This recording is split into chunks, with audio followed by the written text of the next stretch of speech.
Welcome back. The Ministry of Health continues to improve its response to COVID-19 with the introduction of a digital tool in the management of the pandemic, a mobile contact tracing app, 758 Care Alert. The app is now ready for use. 758 Care Alert will provide an avenue where public health officials can more accurately get information on contacts of confirmed cases. Contact tracing is the cornerstone of preventative medicine and a public health strategy in reducing the rate of transmission of a disease. However, the conventional method includes a laborious process. It is time-consuming. It can quickly overwhelm the health system with an increase in case incidence and is heavily dependent on the confirmed case's memory, recall capability, physical status, honesty, and up-to-date phone records. The 758 Care Alert will provide an avenue where public health officials can more accurately get information on the contacts of confirmed cases. This app will improve contact tracing activities by allowing public health officials to more efficiently identify exposed contacts, communicate and advise them on testing and quarantine.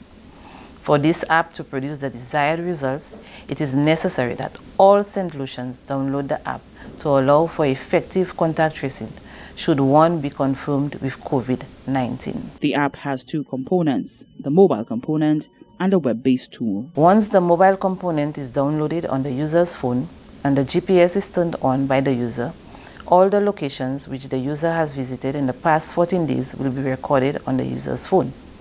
The user, if confirmed, can then submit the location data to the health authorities by pressing the submit button of the application.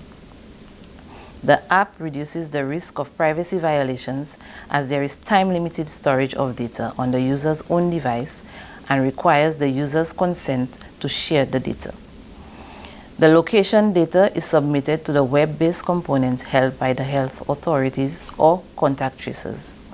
This allows for a more efficient interview of the confirmed case and creates an anonymous map of public places and times where they have been. The mobile app can be downloaded from the Apple or Google Play Store by searching for 758 Care Alert. The Ministry of Health looks forward to the cooperation and installation of 758 Care Alert by the general public as it continues its efforts at controlling the spread of COVID-19. For the Hot 7 News, Nisha Charles reporting. While St. Lucia joined other countries on Monday the 1st of March in receiving its own batch of the COVID-19 vaccine, the question is being asked, why is it taking so long for some countries to receive vaccines? Prime Minister Allen Chastanet explains the process in this report. Prime Minister Allen Chastanet has answered a burning question that has been on the lips of St. Lucians, anxious about the arrival of the vaccine that will be used to combat the deadly COVID-19. Whilst on Monday morning, the St. Lucian government received a donation of 25,000 doses of the Oxford AstraZeneca COVID-19 vaccine from the Republic of India, the vaccine had been approved for use since the 30th of December 2020.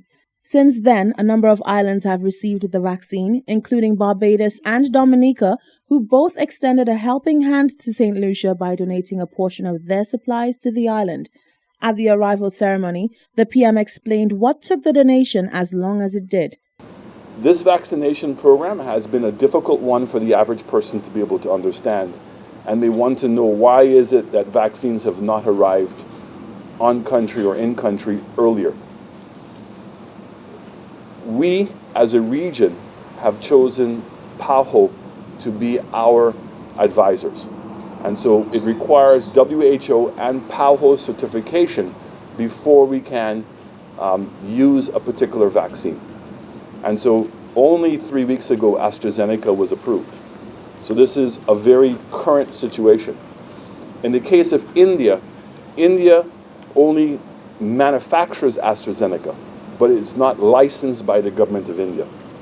And so this donation is especially gratifying because India took their allocation of AstraZeneca and shared it not only with St. Lucia and the Caribbean, but with many other countries around the world.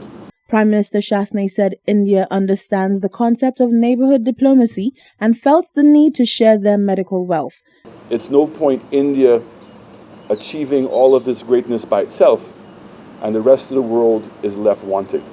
And this is the nature of Prime Minister Modi and the government and the people of India, of inclusiveness, one value that we celebrate and cherish very much.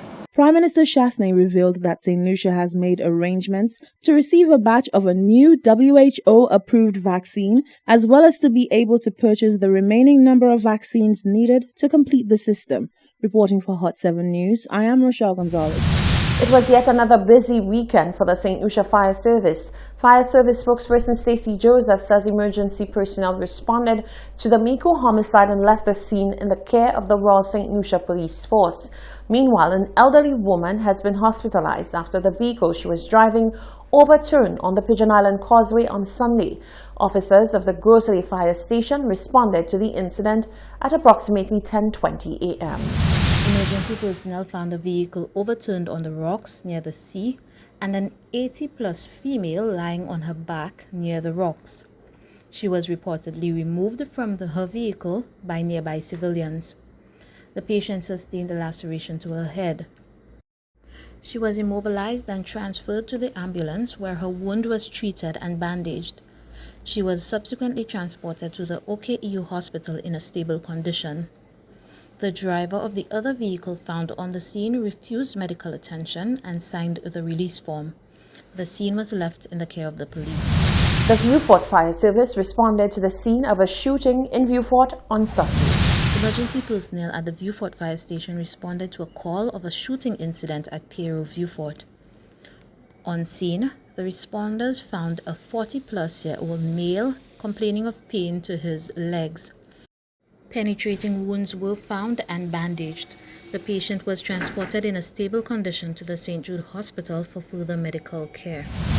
Joseph explained that for the weekend from the 26th of February to the 1st of March, the fire service responded to 91 ambulance calls, which included 12 motor vehicular accidents, 4 physical assault calls, and 2 shootings. You're watching the Hot 7 TV Nightly News. We'll be right back.